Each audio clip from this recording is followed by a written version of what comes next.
How bad is crime, really, in Washington, D.C.? Just asking questions. We don't want to demonize police, nor let them abuse their power. We don't want criminals to wreck our cities, nor lock up delinquents and throw away the key. We don't want lawlessness, nor militarized police operating under permanent emergency powers. We don't want a papers please regime. How to properly balance all of these concerns is perhaps the political question of our time, as our cities descend into ever greater disarray, making them unlivable. Local crime became a national issue following the assault of DOGE staffer Edward Coristine during an attempted carjacking. Trump promised to intervene and federalize the city following the assault. The Capitol is now occupied by National Guardsmen, and Trump has said that although they're starting with D.C., this will go further. It's possible that Chicago, New York, and Baltimore might be next. McArdle, a longtime D.C. resident and Washington Post columnist, says progressives are wrong to downplay the city's crime problem, that they've failed the people they govern by letting it get out of control. But people are mighty authoritarian when they sense a threat, and McArdle worries the appetite for federal intervention may be growing stronger. Megan McArdle, thank you for coming on the show. Thanks for having me. So, as of Monday, 800 National Guardsmen have started occupying D.C.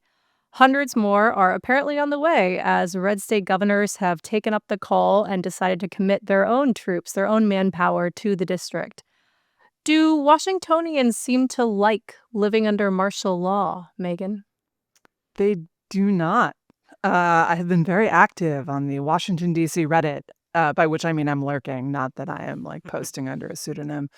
And there is a great deal of angst and anger about what's going on. You can also see this in the protests that have broken out. And of course, the American rebel who threw a Subway sandwich at a police officer. I believe, was he FBI police officer? Mm-hmm. Not sure. And that was a foot long, right? Not a mere 6-inch. So that's like I have watched the video time. several times, and I've not been able to divine what kind of sub it was. Yeah. Length, I think, was a foot long, though. It did look like a foot long. To me. Not a little shorty. That was Serious a stuff. major Escalation. weapon of mass sandwich. Yeah. What kicked this all off was an assault on a DOGE staffer, colloquially known as Big Balls, also known as Edward Coristine. And, Trump basically, as he sort of sometimes does, took this obsessive, not liking to this case, but took an obsessive interest in this case and sort of, began to say that crime is totally out of control and that he would be federalizing, the D.C. police in response, bringing them under his control. I mean, Megan, you've been living in D.C. for many, many years now. What is your sense of how crime and the related category of disorder, how has it changed over time and what has it looked like? What is Trump missing here, or is he getting it right? Everyone's getting something wrong in this argument. When I moved to D.C. in 2007, crime was quite high, and then it fell consistently for a period of years. Murders were quite low in 2012. But in the late 2010s, it started to rise a little bit. And during the pandemic, that it accelerated like a jetpack. I moved into a neighborhood where right after we moved in, a few years after we moved in, I was having, it was not a super safe neighborhood when I moved in, which is a normal pattern when cities change as people move into kind of marginally safe neighborhoods. So, in fact, my husband works for Reason Magazine, and a couple of years after we moved in, I'd gotten an email from a money market manager who wanted to meet with me, and I said, yes, I can meet on that day. And then no follow-up. They never said okay, well, we'll meet at your office, whatever. So I go on book leave from the Atlantic, and then I get this frantic call from the office saying, your guests are here. And I'm like, what guests? So anyway, I get on the phone with these people and I hastily arrange for them to meet me at Big Bear, which is near my house. And I go, I sit down, I turn my iPhone on to record, and I start recording, and then I realize I'm getting a bunch of texts. And I ignore them, and then the phone starts to ring, and I realize it is my husband, and I look at it, and I've got all these texts from him, so I pick it up. And he is quite upset when I pick up the phone. And I say, What's going on?" He said, "Are you okay?" And I said, "I'm fine. What's wrong?" And he said, "A minute or so after I left the house, someone got shot on the street behind us." And he couldn't get to the street because there was police tape up already when he went out to look. The police were already there. And he, I was not answering my phone, and he concluded that I was the body lying behind our street. I was not. But anyway, I got off the phone, and the people I was talking to said, "Is everything okay?" I said, "Oh yeah, no, it's fine. Someone just got shot on the street behind me." And, these are like quite fancy money managers from Boston, and their eyes are about the size of saucers. And I am now suddenly going into, because I just been telling them this is near my house on the phone. It's everyone loves this cafe, which was true. This cafe was actually real estate listings in the neighborhood for like 10 years, which just tell you literally how many feet the house was from Big Bear Cafe. And so now I'm going into like a song and dance of, "Oh, but I live very, very far away. This is we're in the good, safe part of the neighborhood." So they called a car to take them out of the coffee shop when our interview was done.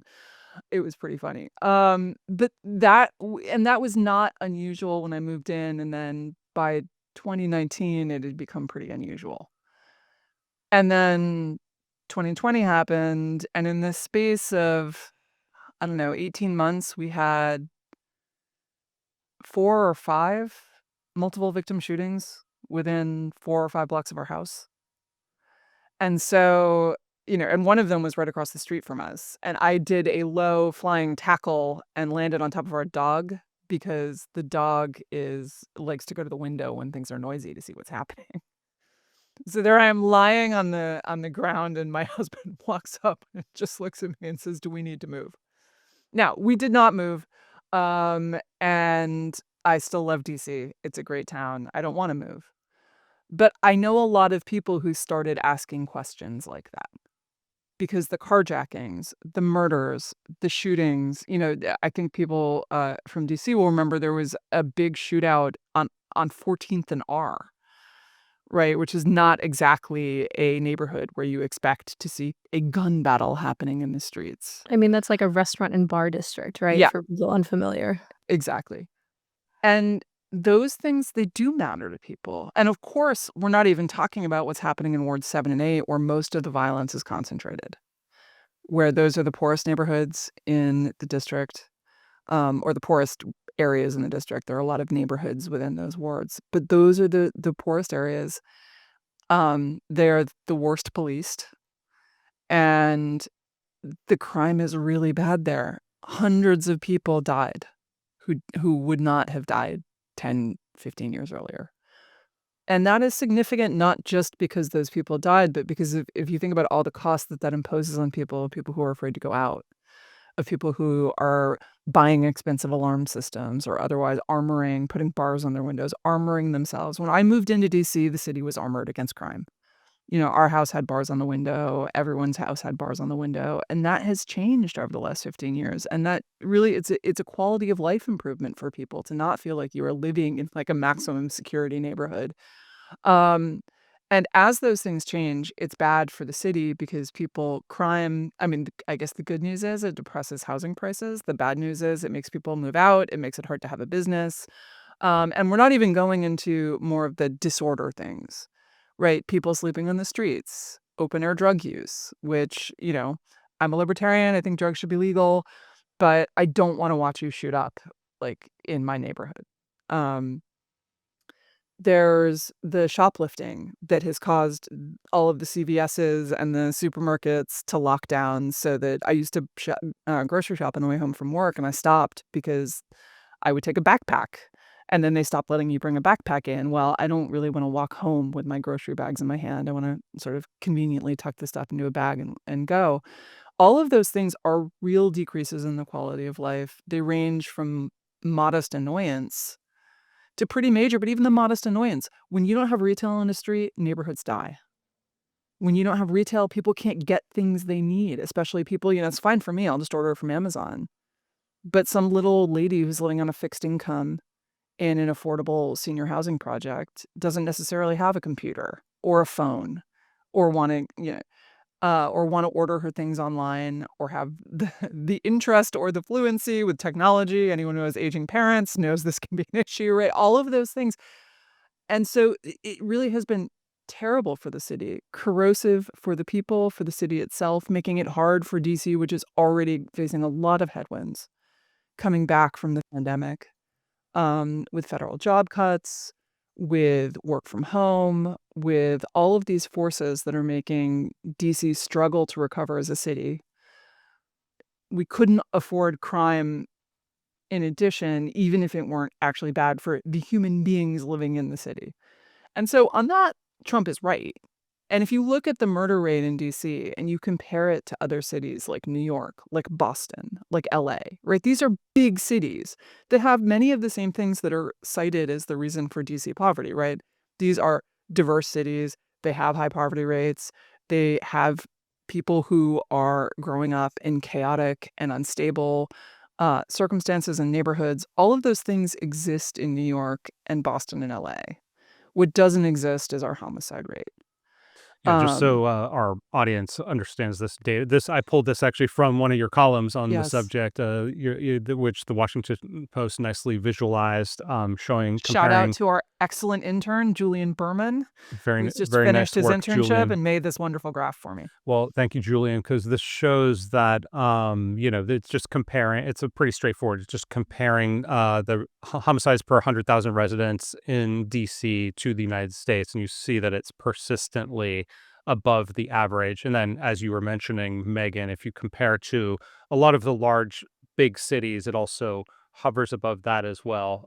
Also important to note, we see this plunge in homicides, which spiked in the pandemic years. But I just wanted to spell that out for I everyone. really- Yeah, it is coming down, to be clear, Mhm. but it is still unacceptably high when you Mhm. compare it not just to the rest of the United States, which of course includes a lot of like ritzy suburbs where the crime tends towards bond fraud or insider Mhm. trading um, rather than shooting each other.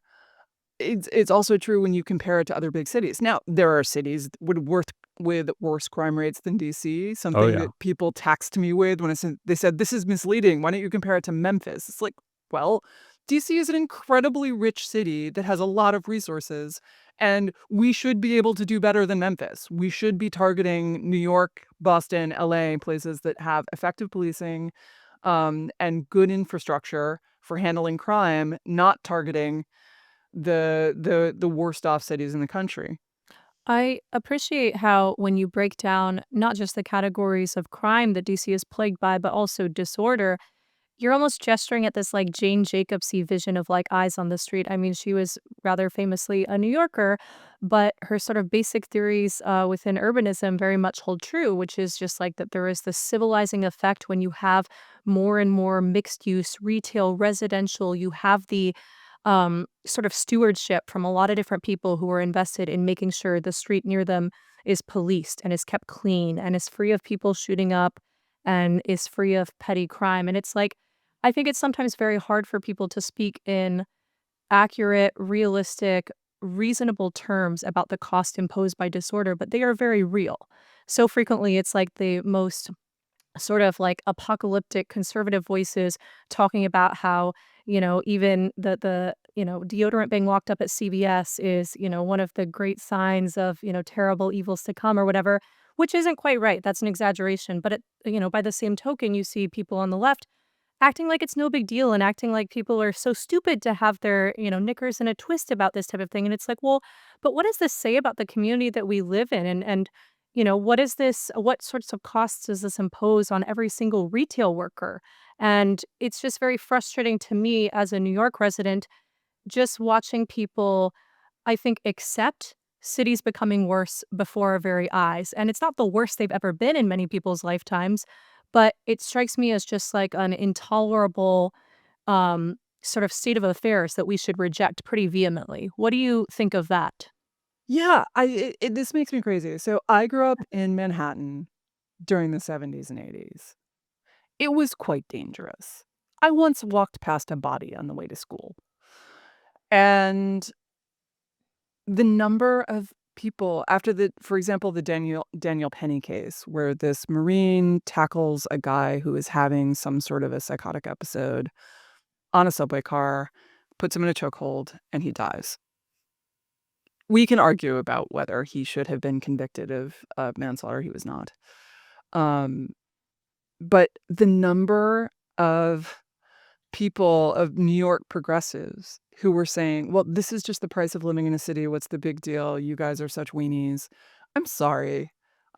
My adorable little transplant who arrived from the Georgia suburbs 5 years ago, and now you are so cool, and you are telling me what it's like to be a New Yorker. Sorry, you know what? Real New Yorkers did not play that.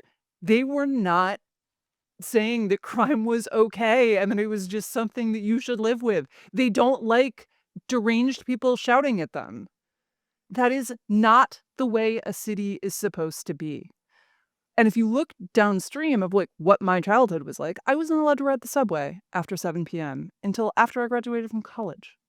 Wow, really? I was not allowed to walk north of 96th Street Hmm. unless you think that this is some sort of my affluent middle class parents setting these limits. I went to a public school, which is about a third kids from housing projects. They weren't allowed to walk north of 96th Street either. And some of this is just weird New York neighborhood stuff where 3 blocks from your house is safe, but those strange people up there, like, gosh knows what strange tribal customs they have. I carried money in my shoe so that if I got mugged, I would have enough money to get home.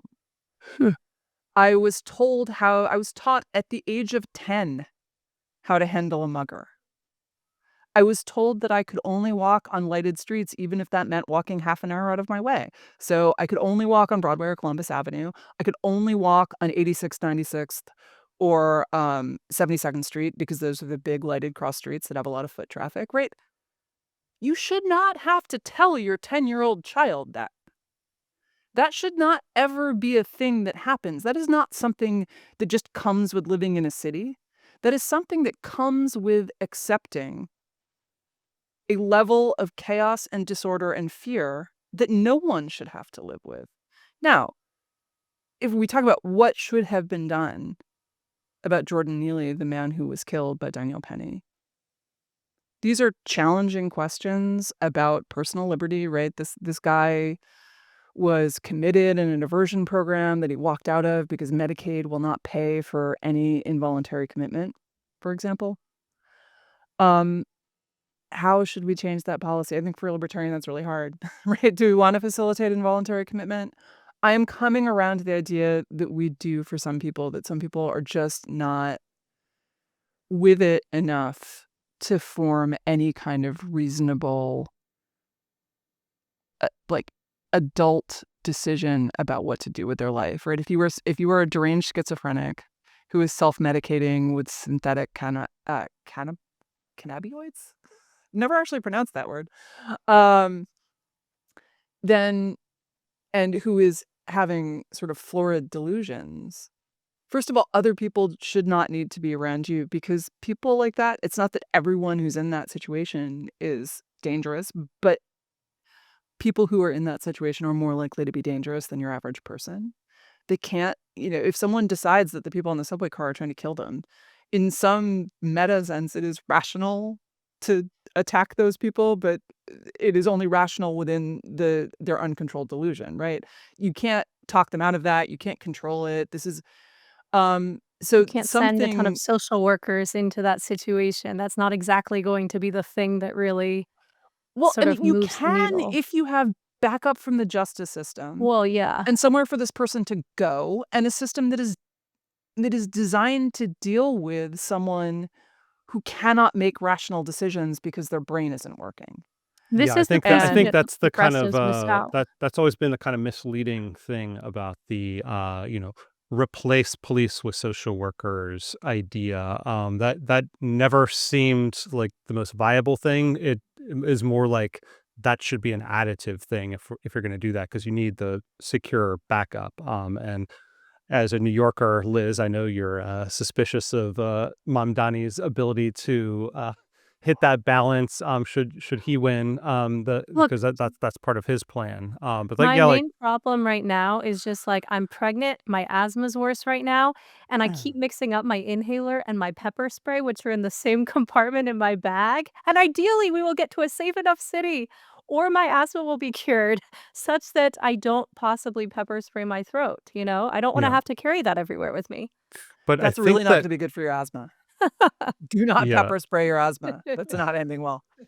yeah. I think that the unfortunate thing about the situation right now is that it has lots of people asking these questions that you're raising, like, well, what do you do? How do, and as libertarians on this show, we all want to balance the civil liberties concerns, but when it gets to a certain point, then there's not much of a public appetite for that sort of nuance. It tends to be these blunt Yeah. instruments that we're seeing being used right now by the Trump administration. And I wanted to raise with you, Megan, the kind of counter that's been rolled out to what Trump has said about crime and a little bit of what you've been saying about crime in DC. A lot of people have been pointing to this U.S. Attorney's report that came out at the beginning of the year. It was before Trump was in charge of the U.S. Attorney's Office. But what they put out this press release saying that violent crime in D.C. hit a 30-year low, and homicide, that's across a bunch of different categories. Homicides down 32%. Robberies down 39%, armed carjackings down 53%, assaults with a dangerous weapon down 20% when compared with 2023 levels, and also reporting the fewest assaults with dangerous weapons and burglaries in over 30 years. I know some of this has been debated, but it does seem as if, even in the graph we showed earlier, which I can go back to, that things have been calming down since the peak in 2020. It it does, critics of this, I think, would rightly say that it seems that Trump is using a pretense that is not really here. The trend, everything's kind of trending in the right direction. And yet now we need the National Guard to come in and federalize the local police in DC. Yeah, I would say a few things. Number one is that there's not really any data measuring disorder. And I do think that part of what people are reacting to is disorder and not crime as it's defined in those figures, right? People are reacting to the fact that there are homeless people camping on their streets, there's public drug use, there's a lot of shoplifting, which could theoretically be reported, but mostly isn't. And a drugstore can't make an insurance claim because they got some stuff boosted, right? That would not make any sense. And if the police are not going to prosecute the shoplifter, why are you going to bother calling them? A lot of crime is underreported. The things that are least underreported tend to be things that are involve cars, because people need to report them for the insurance. So carjacking, motor vehicle theft, and homicide, because hard to hide a body. And also like really serious assaults. If you end up in the hospital, that assault will be reported. But for other crimes, they're generally underreported. There's also some specific issues. The violent crime number has fallen faster than the homicide rate. And those two things tend to move in tandem. And there's also now, it looks like, a disparity between what the MPD is reporting to the FBI for the uniform crime statistics and what it's reporting on its website. There's also some allegations from the police union that I don't really know how to process, that maybe commanders are juking the stats a bit. Downgrading crimes, you downgrade a robbery to a theft or what have you. That third thing, I don't know how to process. I've asked a crime expert who says, look, it seems like it's citywide. which makes it less likely that there are police commanders who are downgrading these data because they wouldn't all move in tandem in that way, right? You would see spots that were falling more. But there do seem to be some issues with the data. There's also issues with when foot traffic is down, you get fewer crimes, but that doesn't mean that your risk of victimization has fallen. Right. We saw that phenomenon to a large Yeah. degree during the pandemic when everyone During was the locked pandemic. down. Certain types of crimes went down, If obviously. you were out, you were Yeah. actually more likely to be victimized. Mhm. But most people weren't out. And in DC downtown, foot traffic is down, even in areas like the Wharf and Navy Yard and U Street, 14th Street. It's down as of when, and do you have a sense of why? Like, It's is not it true that down as far as it was, and it's now recovering because of the federal return to work order. But Okay. DC's, if you looked at DC offices, they were much less occupied. I think if you're in DC, you know that, for example, restaurants that used to offer lunch then only offered dinner, or they only offered lunch instead of doing both.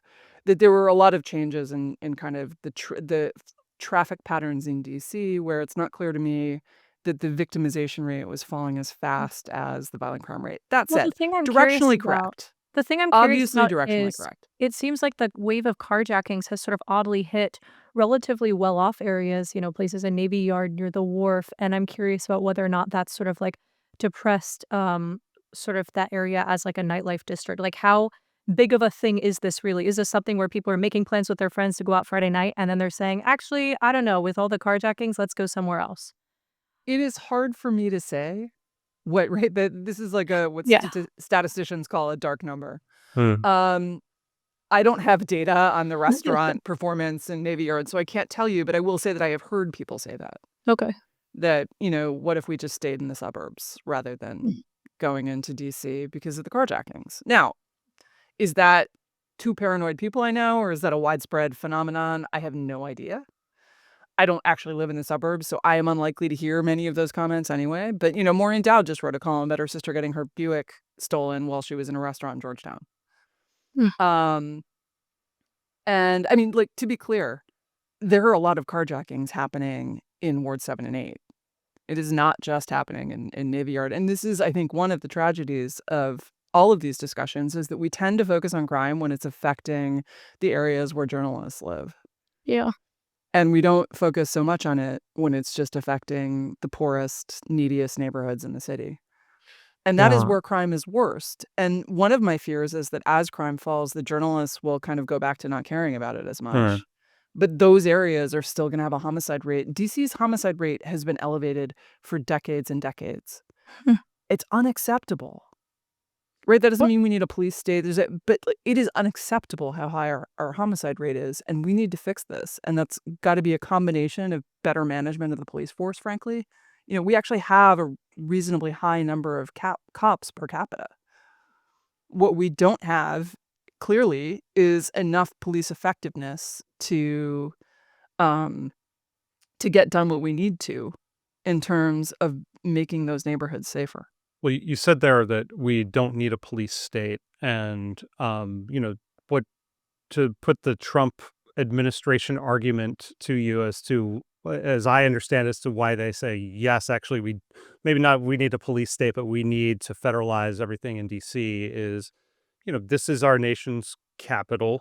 We have the jurisdiction here with this, this home rule stuff and some, the particularities of DC make it easier for Trump to do this and give him much more legal authority than would be in any other city, and that this is, you are conceding that it's a big problem, and the local police are not doing anything about it. So we're going to do something about it. And we're going to bring public safety and order to Washington, D.C.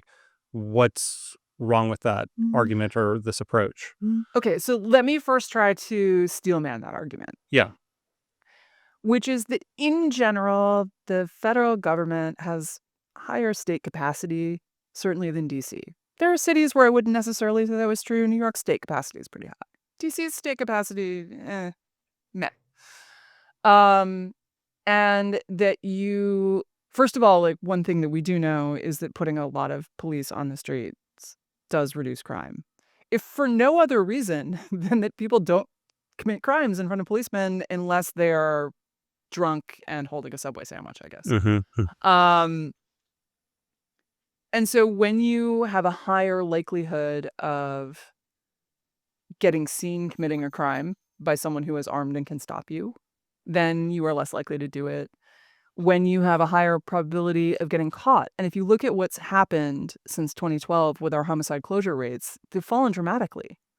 We only have so much capacity to investigate homicides. And when homicides rise, it just swamps the investigative capacity to close them. The closure rate falls, which means, right, if you're a criminal and you're thinking about committing a crime. Now, I don't want to say that it's always super rational. If you read Jens Libdig's new book on how violence happens, in fact, often these are very much split-second impulsive decisions that people regret for the rest of their lives.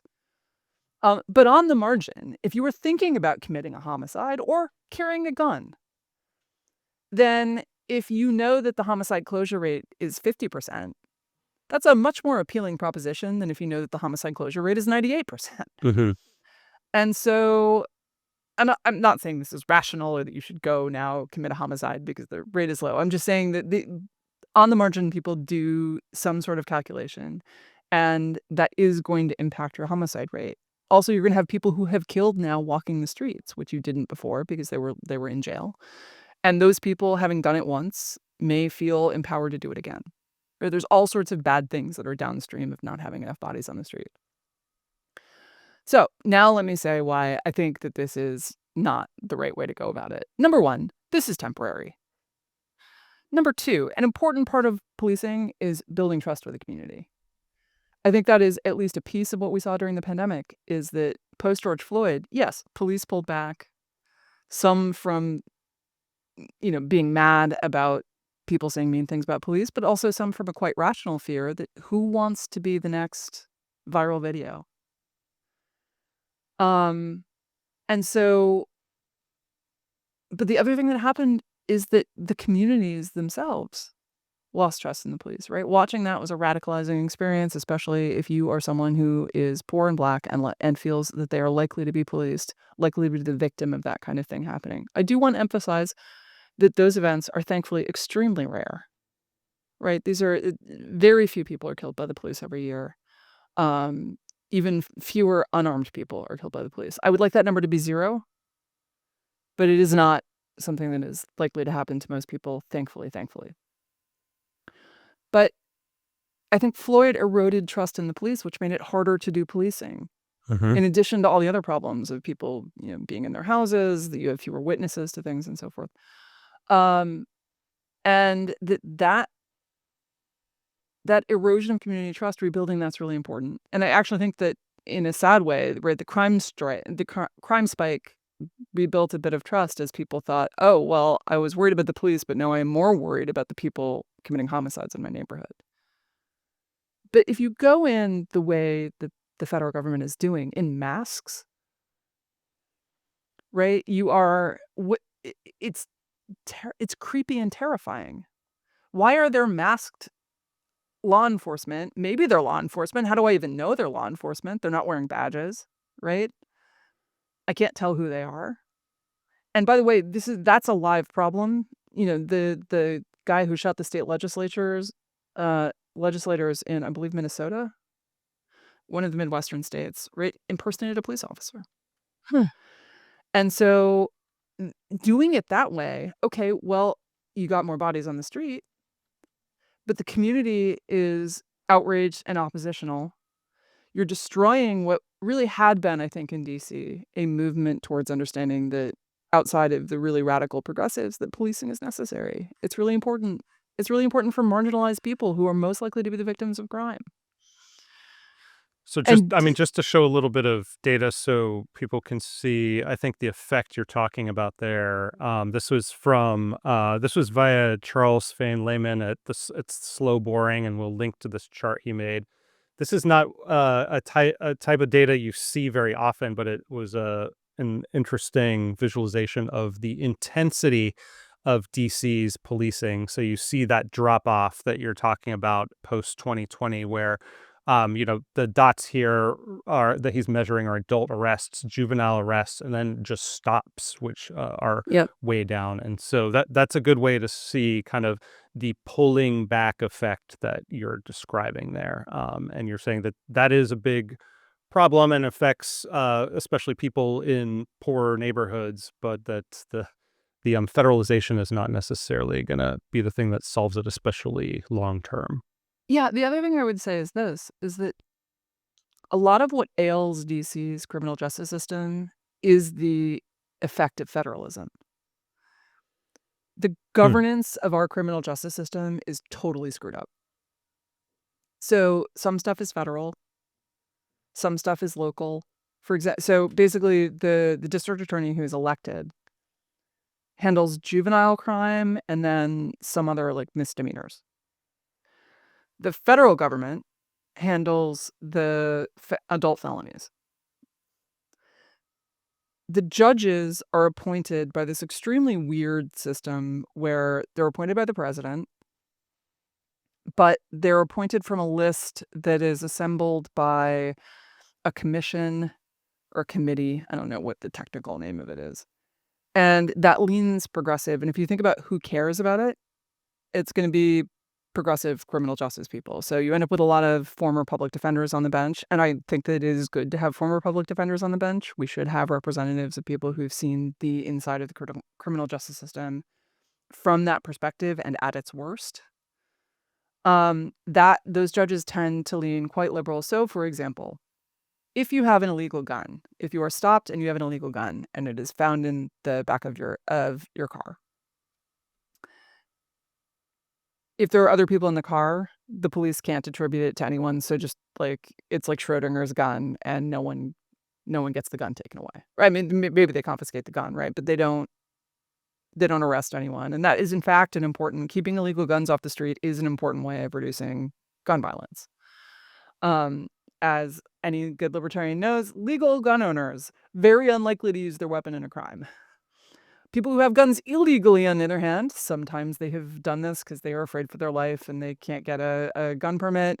Other times it is because they are thinking they might use them in a highly illegal Yeah. fashion. Although, I mean, to be fair, in most of these, blue cities, it's going to be very restrictive to get a gun. So there's going to be a lot of there's just by extension of that logic, there are going to be more unpermitted gun owners I in a mean, blue city than like where yeah, I but am this in is Jacksonville, Florida. this is kind of an area where, like, excuse me to go off the rails here a little bit, but I actually think libertarians tend to be a little, not all libertarians, but can sometimes be a little bit naive about this, where it's like, I am a would-be, wannabe gun owner, but the thing that is currently keeping me from owning a gun is the fact that it is difficult to go through the permitting process, and my risk assessment is such that I don't consider it to be worth the risk of possibly owning an illegal firearm and keeping that in my residence and then possibly having that found out, right? Like, if you actually are looking for a proxy for criminality, this is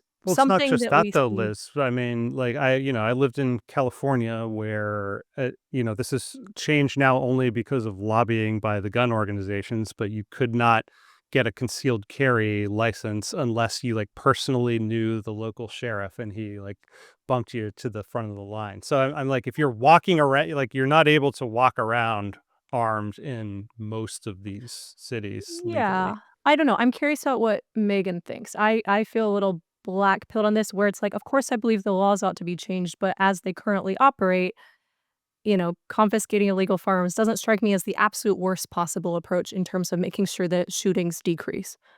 What say you? Yeah. So look, number one, as a libertarian, I may rue the law, but I obey the law. So why do I not own an illegal firearm? Because it's illegal. It's illegal, and getting a gun imported into DC, even post Heller, is extremely difficult and just not worth the juice. Is not worth the squeeze for me.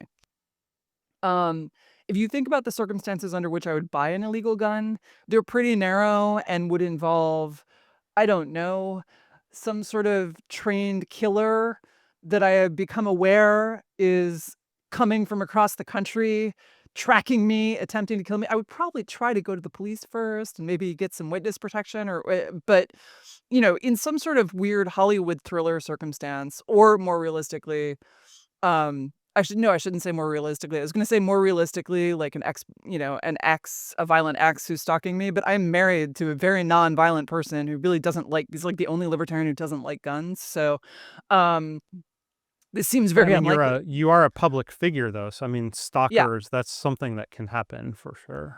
sure, But but I think it's not what something that I would respond to with illegal firearm ownership, I think Mhm. one thing right? that both Megan and I are getting at is like, I would love to own a gun. However, there are enough costs and sort of barriers, impediments to this for New York City and DC residents that it would just take so much for either of us to bear the risk of going through the process of getting an illegal firearm. But somebody who has an illegal firearm in DC or New York, their calculus is very different. They're not quite thinking so rationally in terms of cost benefit analysis Yeah, here. I guess I'm just like more. I am a little bit in favor of the like civil disobedience of doing things that peaceful people like should be Cool, he lives allowed in to the do, suburbs. whether it's drugs or guns. Like I don't want the cops using this stuff as a pretext to. I want that's not a great proxy or pretext in my mind. Not something I would want to see the police ramping up their enforcement of.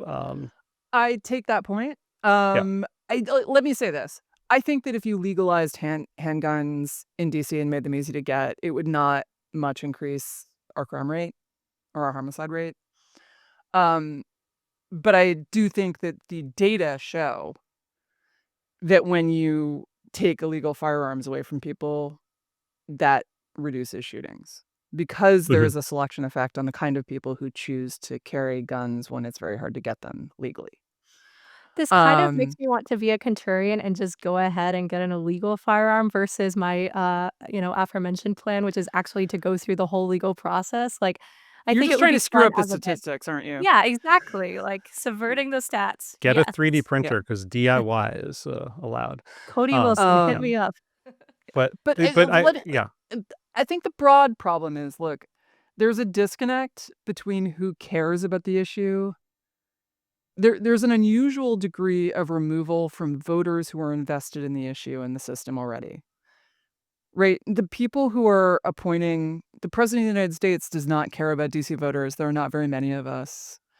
And it's just not top of mind. It's not top of mind for Congress. None of this is Hmm. ever top of mind. And so moving stuff up to the federal level, you can argue, well, the FBI is better at its job than the average police department, right? I mean, first of all, the FBI does not do normal policing, so I think that's somewhat hard to say, but let's say we accept that argument.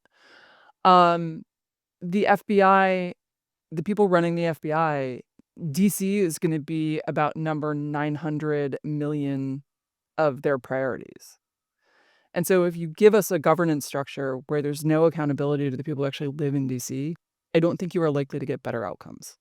Hmm. Quite apart from the masked terror campaign we've got right Yeah. now. There's a darker explanation that's being floated out there about all this. And I don't necessarily discount it because of Trump's own words and actions around it. I mean, one reading is just, Big Balls got roughed up. One of his other staffers got killed in a car. And so he is taking this personally and moved to action by that. But when you pair that with how things went down in LA, and then what he said about his rationale, there's some other possibilities that I wanted to talk about with you. And we've got a clip from Trump's press conference announcing his rationale that I'm going to play here. Our capital city has been overtaken by violent gangs and bloodthirsty criminals, roving mobs of wild youth, drugged out maniacs and homeless people. And we're not going to let it happen anymore. We're not going to take it. This issue directly impacts the functioning of the federal government and is a threat to America, really. It's a threat to our country. We have other cities also that are bad, very bad. You look at Chicago, how bad it is. You look at Los Angeles, how bad it is. We have other cities that are very bad. New York has a problem. And then you have, of course, Baltimore and Oakland. We don't even mention that anymore. They're so far gone. We're not going to let it happen. We're not going to lose our cities over this. And this will go further. We're starting very strongly with D.C., and we're going to clean it up real quick. Okay, so he just outright says there, we're starting with DC. This is going to go further. He references the previous deployment to LA, which, by the way, was not only guardsmen, but active duty Marines. What kind of worries do you have about this approach? Should he stick to his word and really expand federal law enforcement beyond DC? Heck no. Yeah. Look, I think it's clear that someone in the administration, maybe Donald Trump, someone else, really wants to normalize the use of troops domestically. Does seem that way. And I think that is really bad. Look, I get conservatives will say to me, but if you go to France, if you go to Italy, this is not abnormal. Lots of places have. Even New York City had National Guard in the subway, right? And certainly I was in New York right after 9/11, and there was quite a bit of National Guard around at the time. But that was a terror attack. That was a little different. That was an external threat that they were responding to, and they were attempting to figure out whether there were still external actors who were going to do a mass terror attack in New York City. And I also believe in federalism, and Kathy Hochul was the one who decided to put the National Guard. That was not the president doing it. Mhm. But in general, I just think it is bad. It is bad, first of all, because military are not police. Policing and fighting a war are two really different things. And I'm going to tell an anecdote, which I have not verified. This was told to me by a friend in the 1990s, but it's funny. And even if it's not true, I think it actually really illustrates something important about the difference between military and police. So he told me a story about basically they had a sniper situation where someone had holed up, taken hostages in an apartment building. And it's a relatively small city. And so the police commander, and this is before the big militarization of the police in the 90s. So basically the local police captain calls a nearby military base and just asks for some backup. Can you help us do crowd control? Can you help us clear the streets? I don't have enough men to do this. So the Marines show up and they establish a perimeter around the building, and they're sitting there. And then the negotiator who has arrived from another town says, okay, I'm going to go talk to him. Cover me. And the Marines light up the building with suppressing fire, because cover me in a military context means something very different from cover me in a police context, because a war zone is different from a city. And again, I am not warranting this anecdote, but I think that those differences really matter. How you do rules of engagement in a war zone are just fundamentally different from how you do them in a place that is not a war zone and where your citizens are living. Yeah. And so putting those troops out, and of course there is also the implication that the commander-in-chief has control over the military, and that by normalizing policing, he is normalizing a level of control over state and local governments, a violation of federal principles that are really important to America's founding, and I think exist for good reason. I would argue there are some ways we could do federalism better, but in general, I think that federalism has been a great boon to America, creating those laboratories for democracy and all the rest of it, but also putting people in charge of their own neighborhoods and communities, and trying to normalize that. It just strikes me as so un-American and so fundamentally inimical to what this country was founded on, which is that idea of local independence, of leave me alone, I get to choose. And pushing decisions down about policing everything else to the lowest possible level. It's so built into our national DNA that it is profoundly, even leaving aside, the more sinister interpretations of this, it is kind of rewriting the implicit Constitution in a way that I do not accept. One overarching theory that one could have about the Trump administration, if you really try to look at it from this 4D chess perspective, is, boy, won't it be so lovely when the voters finally understand the importance of curbing executive power and establishing safeguards before it is too late, whether it's his power to sort of unilaterally impose tariffs or his total control over immigration policy. Or I think DC is an interesting case because, how much of this is home rule and DC's unique governance structure being to blame, where DC, to some degree, allows for this federalization. And if only somebody, libertarians, had warned everyone that these powers can be abused when you have somebody like Trump who is intent on abusing them. What do you make of that? Like, should DC's structure have been different to prevent this type of thing from happening? Look, I think it would be better if it either had unified federal control or if it was basically handed back to Maryland in the way that Arlington was handed back to Virginia. Um, the shared governance is not working so great. I'm not sure Maryland wants it.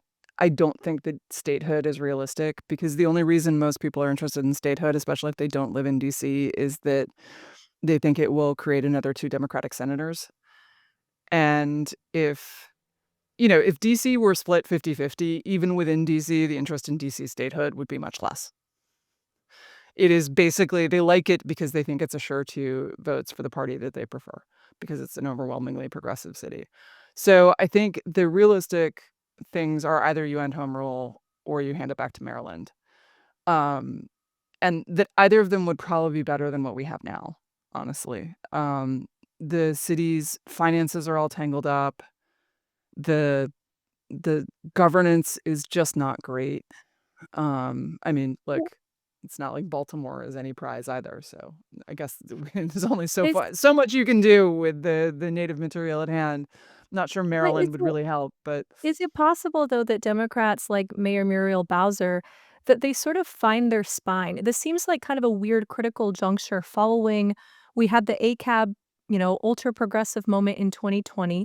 And then we've had a little bit of this recovery in the years following, where even very, self-proclaimed ultra-progressive people who maybe embrace the defund the police movement, so Ren Mamdani is a good example, embrace the jargon of it, but then now have sort of come back to a saner approach that is more oriented toward sort of like wonky technocratic changes that we can make to the way policing is done, but isn't totally in favor of scrapping and defunding police departments altogether.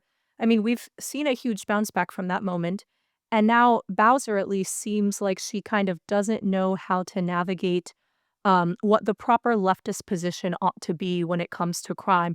Is it possible, though, that we might see Bowser and other Democrats using Trump's, excuse my French, but his total fuckery here to actually be able to smartly position themselves as the cure, the remedy, the person with the actually reasonable solution that takes crime seriously and actually solves the problems?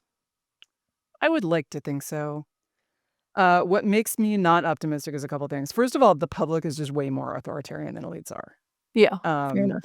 And the reason that Trump is doing this is that it's popular. Yep.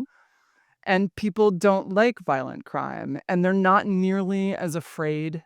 They don't view police and the military as sinister forces in the way that progressives and a lot of libertarians do. And so when you say this is sinister, they think you're nuts, especially when the offset is higher crime. And the way that progressives actually reacted and the way Democrats actually reacted, right? What was their first talking point about this? Violent The crime. real criminal is at 1600 Pennsylvania Avenue. January 6th. Yeah. Yeah, like whatever Democratic strategist came up with that line, fire that person, never allow them to work for a Democratic politician again. That is something that plays to a narrow slice of your base. It definitely does not play to most people who just think crime is unacceptable. And they also think that they correctly think that violent crime is worse than whether Donald Trump lied about, he made bad accounting entries for the porn star that he was paying off. See, this, the Democrats are not reacting well because they have a real coalitional problem, and they just historically have. They have a big radical portion of their base that really hates, that still has ACAB in their Twitter handles or their Blue Sky handles or whatever it is. and does not want to hear that police are part of the solution. And that does want to hear that Donald Trump is the source of everything evil in the world and that that's the only thing that matters. And by the way, I think January 6th really matters. I think he should have been impeached for tried, barred from ever holding office again. I am not soft on it. But it is very clear that the American voter does not agree with me. And if you want to make this an issue that you're going to win on, I mean, forget even doing something about it, which would be nice, but just an issue that you can win on, then you have to talk about it in a way that acknowledges how corrosive and bad crime is. And Democrats have just really failed on that. And they are still failing. They are still letting people message terrible, stupid messages about crime that treat crime as some sort of beautiful local custom that we shouldn't interfere with.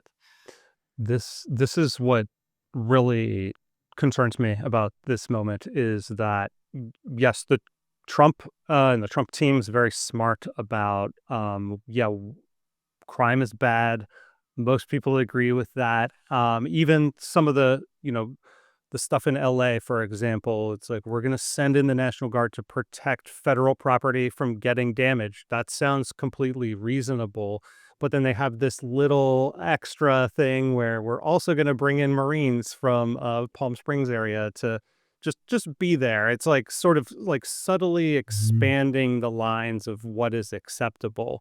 And also just imposing this emergency framework that people are not, I don't know, either talking about or noticing that Trump is just operating under a constant state of exception. And the emergency at the moment is the so-called invasion of immigrants that then justifies ICE agents scattering around the country and then the National Guard and military going to protect the ICE agents. There was even this memo that I wanted to bring up that the New Republic obtained, kind of laying out this strategy.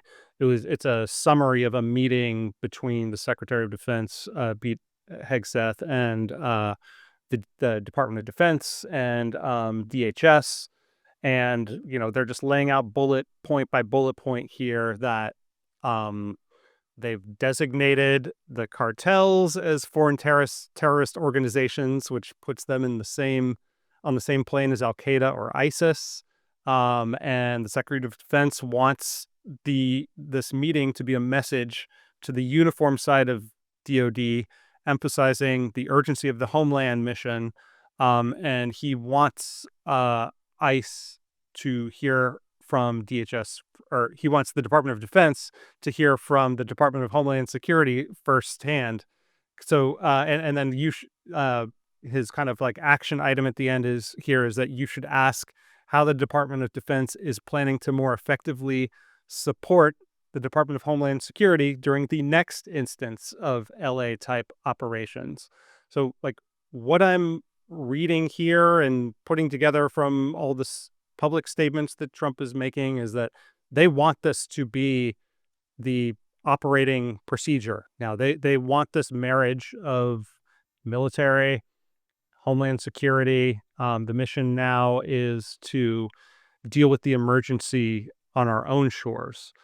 And, at this particular moment, people are weary of hearing about Trump being some sort of authoritarian threat. And there's been all this threat inflation over the years. There's the Russiagate disaster, which is now just unraveling even further.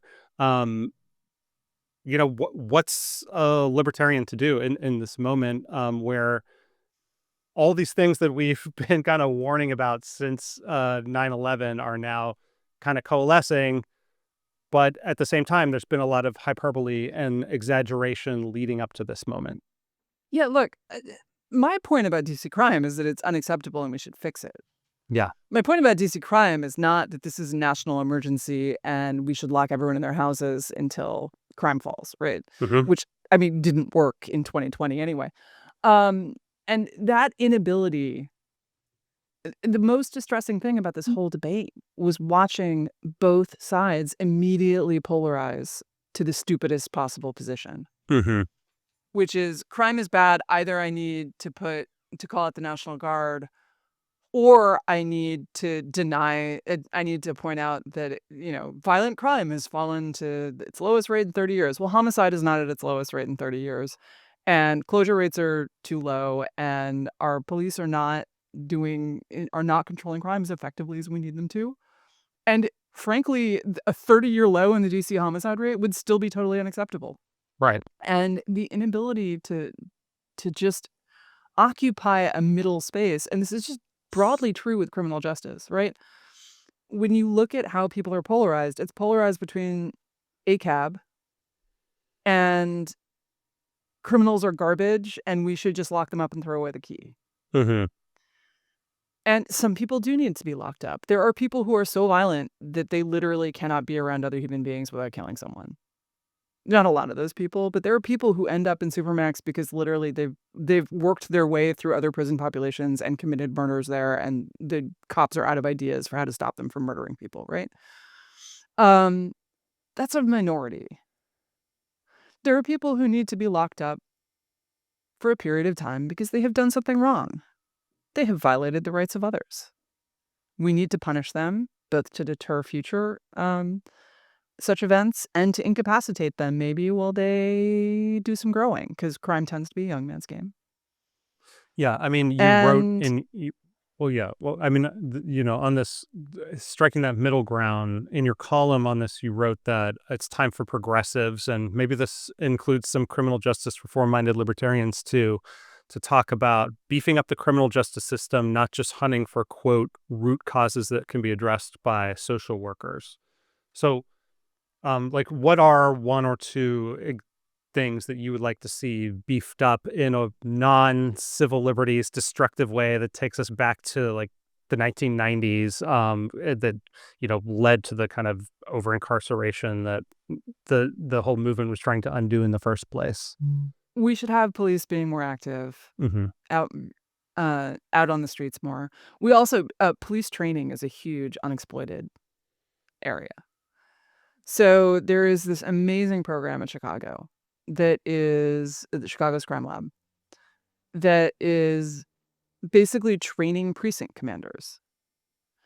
What happens normally with a precinct commander is that basically they kind of hand you your new job and they say, well, good luck.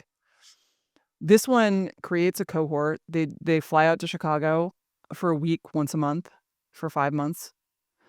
They learn from practitioners, right? They have expert cops. They also learn how to use data, and they learn from each other. They create a peer group that then is strong afterwards, people they can network with, people they can talk to.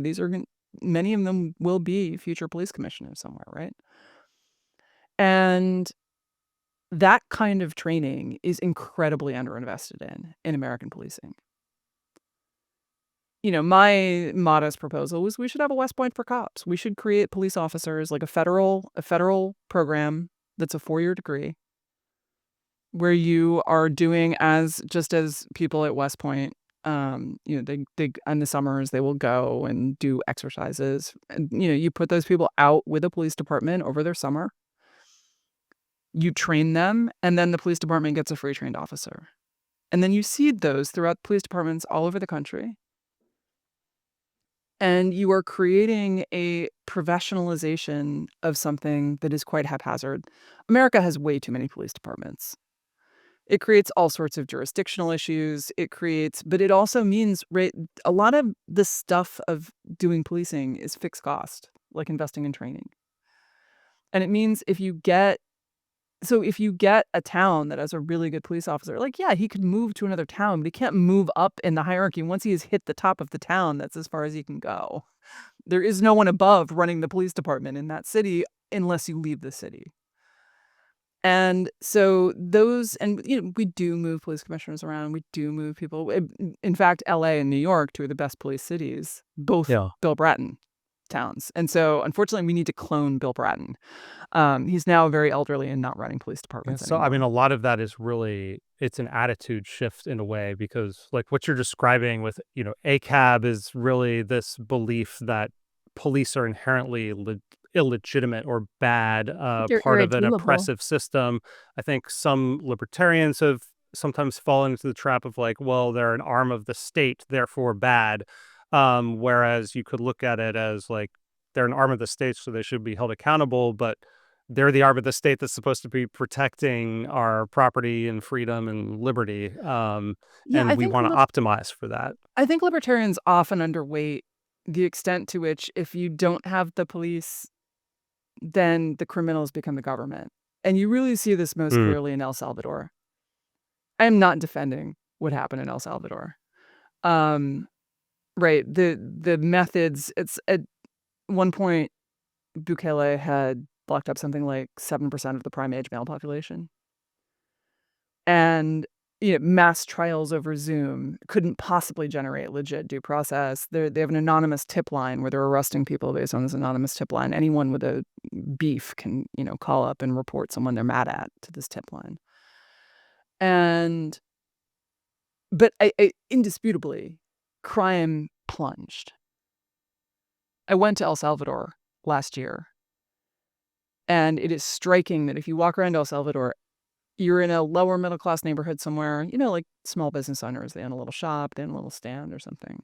The Walmart is an armored camp.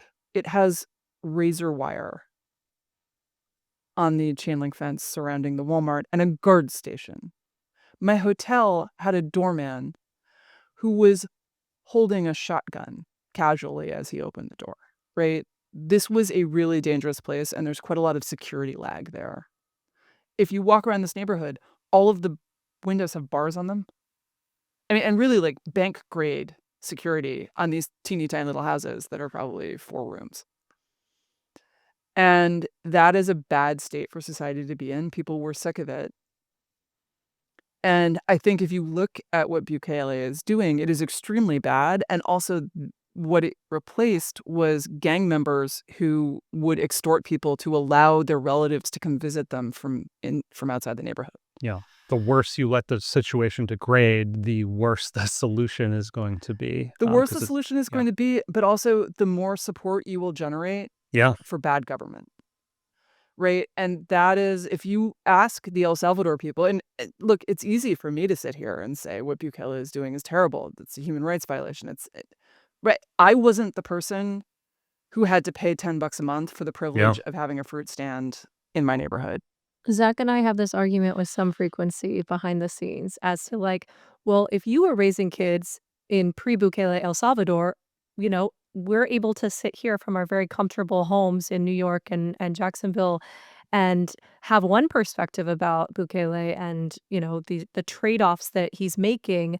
But if the children can't play outside and can't walk outside safely and you can't actually go about your daily life, like suddenly it's like what we were talking about, where it's you like don't the want to be average like person is very authoritarian, in fact. And you don't when want the to be stakes are put that into high, that you don't want to be put into that forced choice because I think all of us are choosing the one where we're not extorted under the threat of a cartel leader. And of so, course. One question is obviously, could he have done it with lesser measures, right? We could debate that. I am not an expert on El Salvadoran gangs, so I won't. But the more important point, and I made this in the column that I wrote about this, I think 2 years ago.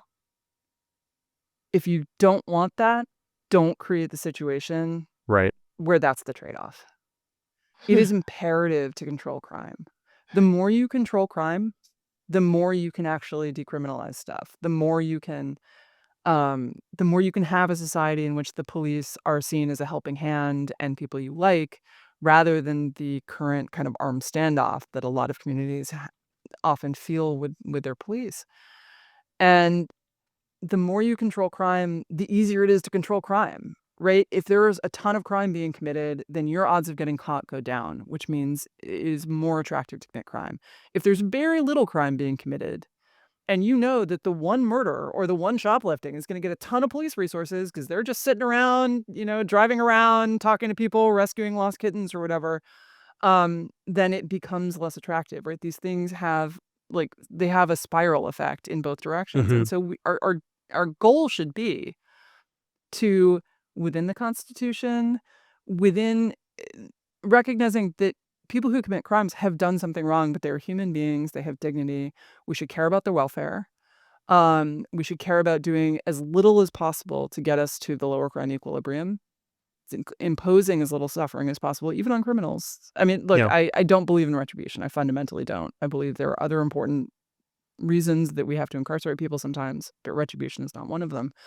I know a lot of people disagree with me about this, but that we should try to create a system that gets us to the lowest possible crime equilibrium, because that actually makes a lot of other libertarian stuff more possible.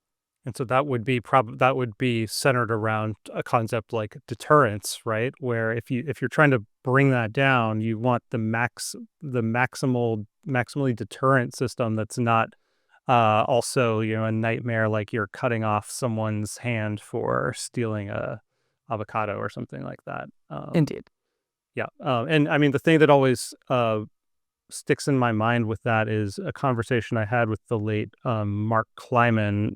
He was a UCLA criminologist, and his thing was always, we have it exactly backwards, where you need to, we have sort of uncertainty and extreme severity. So like when you do get caught, they throw the book at you. You might end up in prison for decades. Whereas we want what he advocated for was swiftness and certainty. So you're not clogging up the jails with people that are just rotting away there, but it's like you're a little more.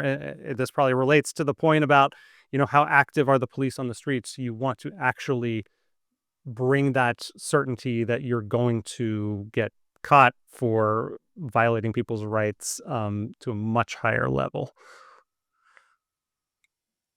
Indeed, this is exactly right. Is that what we want is a system that is more certain and less draconian. I love the Mark Kleiman phrase "randomized draconianism" to describe like what the current system is like, where you're very unlikely to get caught for most things. You're very unlikely for any given crime. Over a lifetime, you are definitely going to probably end up in jail if you keep committing burglaries. But in any given case, you are pretty unlikely to get caught. And then eventually you do, and you go to jail. And those are bad odds.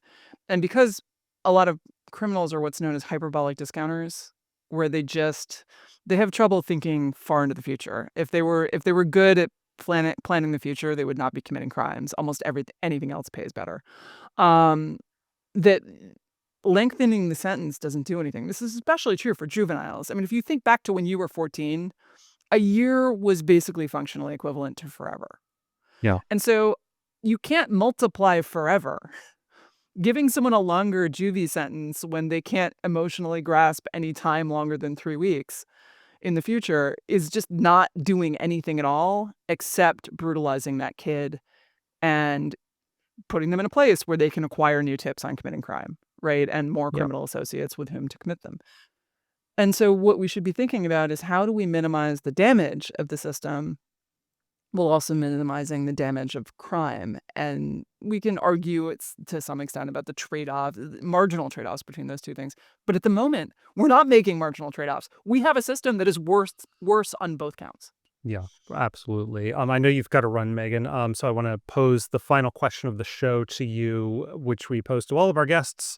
What is a question that you think more people should be asking? Ooh, that's a hard question. The question I think most people should be asking is one I try to ask myself, which is, about 10 or 15 years ago, there was a big boom in pieces on cognitive biases like confirmation bias and hindsight bias and all of these things. And what I noticed is that people are extremely good at identifying those things in other people. And they are extremely bad at identifying them in themselves. So the question I think more people should ask is just, if I were looking at this from outside, if I were looking at my argument, if I were looking at my behavior, how would I analyze that? What biases would I readily apprehend that I am ignoring in myself? That's great. Thank you, Megan. Thank You can so much, see Megan. Megan's column in the Washington Post and follow her on X at asymmetric info. Thank you so much for coming on the show. Thanks for having me. Thanks for listening to Just Asking Questions. If you want to support the show and help it grow, please like and share this episode. Leave a comment letting us know what you think, and if you have questions you'd like us to answer or any suggestions, you can email us at justaskingquestions@reason.com. See you next time.